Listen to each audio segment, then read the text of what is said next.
अरे बड़ी बहू, तुम क्या करोगी यह पर्स खरीद कर? तुम कौन सा नौकरी पर जाती हो? तुम्हें तो वैसे भी 2 वक्त का खाना ही तो बनाना होता है। सास संजना जी ने अपनी बहू रीमा के हाथ से पर्स खींचते हुए बोली और पर्स बेचने वाले भैया से बोली, कितना दाम है इसका? इसे पैक करके दे दो, इसको मैं अपनी छोटी बहू को दूंगी। इसे लटका कर वह ऑफिस जाएगी तो कम से कम मुझे याद तो करेगी कि सासू माँ लाई है मेरे लिए। रीमा को यह सब सुनकर बहुत दुख हुआ, क्योंकि उसे कब से इच्छा थी कि वह भी एक लटकाने वाला पर्स खरीदे। जब भी अपनी देवरानी गरिमा को कंधे पर पर्स टांग कर ऑफिस या शॉपिंग करने जाती देखती तो उसकी भी इच्छा होती कि वह भी जब कभी बाहर सब्जी लेने या शॉपिंग करने जाएगी तो ऐसी ही पर्स लटकाएगी। आज रीमा खाना बना ही रही थी कि खिड़की से देखा कि बाहर एक भैया यह लटकाने वाले पर्स का ढेर लगाए बैठे हैं और चिल्ला रहे हैं, सेल में पर्स ले लो पर्स। उसे देखकर कुछ औरतें मोहल्ले के बाहर आकर पर्स खरीदने लगी थी, इसलिए रीमा ने भी सोचा कि आज तो वह भी ऐसा एक पर्स ले लेगी। मगर उसके फूटे कर्म की उसके पीछे पीछे उसकी सासू माँ संजना जी भी आ गई और उसके हाथ से पर्स छीनकर वही पर्स अपनी छोटी बहू गरिमा के लिए खरीद लिया। खैर, यह भेदभाव पहली बार तो नहीं हुआ था रीमा के साथ, यह तो तब से होता आ रहा था जब से संजना जी को कमाने वाली बहू गरिमा मिल गई थी। और तो और दोनों बहुओं के बच्चों में भी जमकर भेदभाव होता। संजना जी अपने दोनों बेटों में भी भेदभाव करती, क्योंकि बड़ा बेटा रविंद्र छोटे बेटे रमेश से कम कमाता था। रीमा की एक बेटी थी जो 12 वर्ष की हो चुकी थी और गरिमा को एक बेटा था जो 10 वर्ष का था।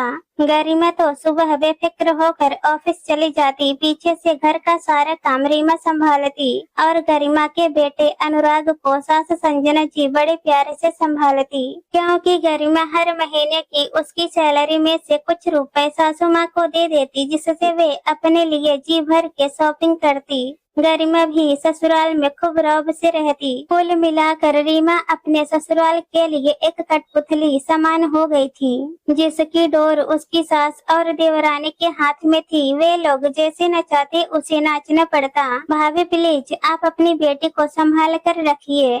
बार बार अनुराग को खेलने बुलाती रहती है, जिससे अनुराग की पढ़ाई डिस्टर्ब होती है। खुद तो पढ़ाई करती नहीं, मेरे बेटे को भी ढंग से पढ़ाई नहीं करने देती। गरिमा अपनी जेठानी रीमा से गुस्से में बोली।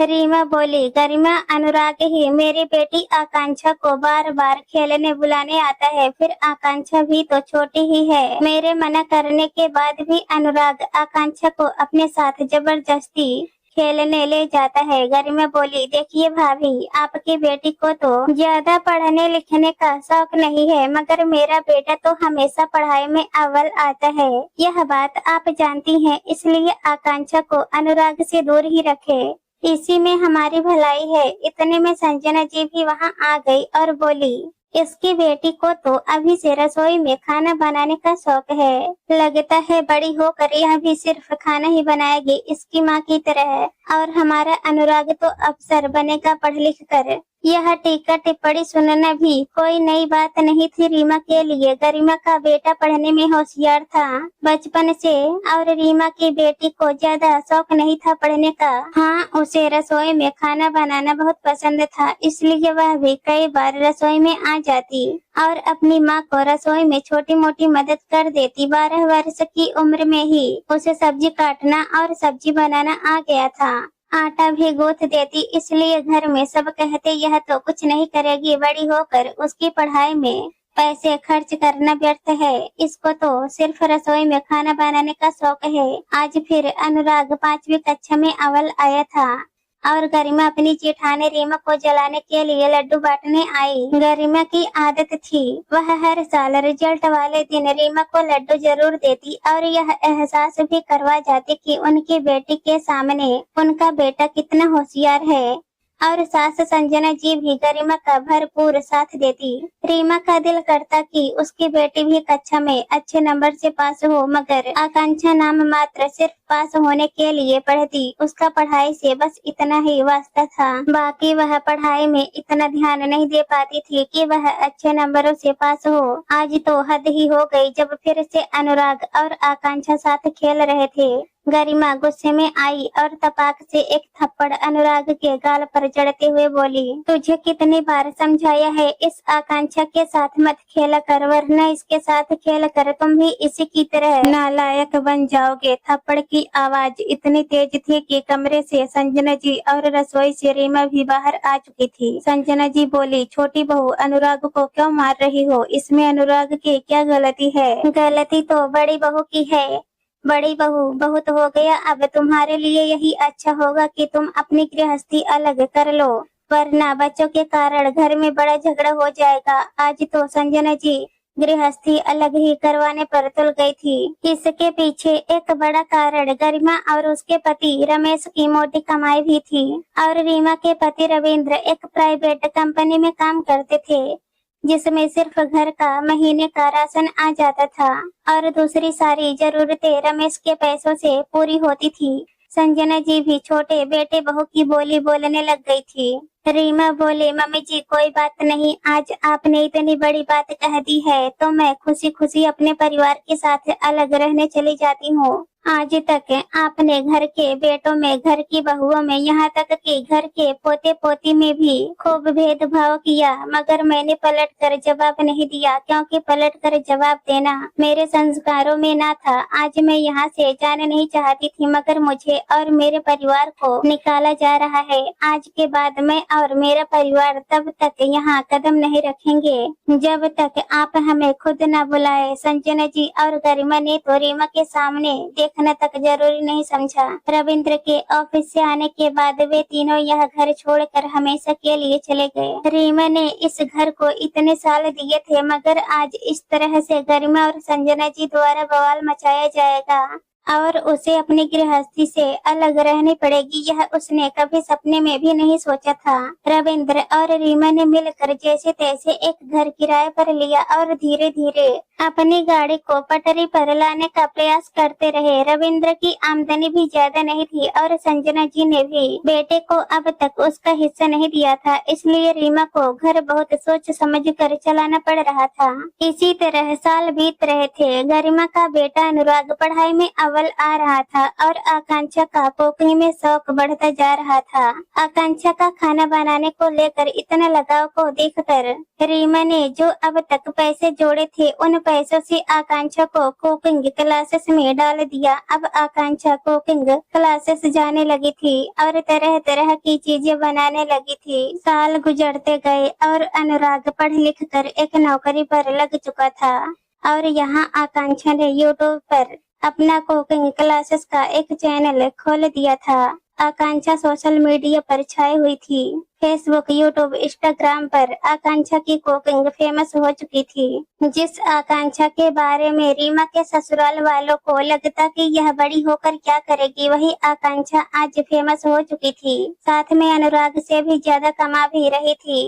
कभी कभी उसकी चाची गरिमा भी आकांक्षा की वीडियोज देख लेती और कुछ नया खाना बनाना सीख लेती। संजना जी का गरिमा के राज में घर का काम कर करके बहुत बुरा हाल हो चुका था, क्योंकि बड़ी बहू रीमा के घर से चले जाने के बाद गरिमा ने सारा घर का काम संजना जी पर थोप दिया था, जिस वजह से संजना जी को रीमा की कमी बहुत खलती थी और यह एहसास भी होता कि उन्होंने बड़ी बहू, बेटे और पोती के साथ कितना गलत व्यवहार किया था। अब वे बूढ़ी हो चुकी थी और गरिमा ने भी अनुराग की नौकरी लगते ही खुद नौकरी छोड़ दी थी, इसलिए वह खाना बनाने लगी थी, मगर सास संजना जी का सम्मान बिल्कुल नहीं करती थी। संजना जी ने 2-3 बार बड़ी बहू से बात करनी चाहिए, पर गरिमा ने उन्हें यह कहकर चुप करवा दिया था कि अगर वे बड़ी बहू को वापस बुलाकर यहाँ रखेंगी तो वह यह घर छोड़कर चली जाएगी। संजना जी यही सब सोच ही रही थी कि उनका मोबाइल बजा। दूसरी ओर उनकी सहेली चांदनी थी। वह बोली, बधाई हो संजना, तेरी पोती तो इतनी बड़ी कुकिंग स्टार बन गई है। मैं और मेरी बहू तो उसी की वीडियो देखकर खाना बनाने लगे हैं। इतने अच्छे तरीके से सब बताती है कि अब हर छोटी चीज बनाने के लिए भी आकांक्षा के ही वीडियोज देख लेते हैं। यह सब सुनकर संजना जी की आंखों में आंसू आ गए।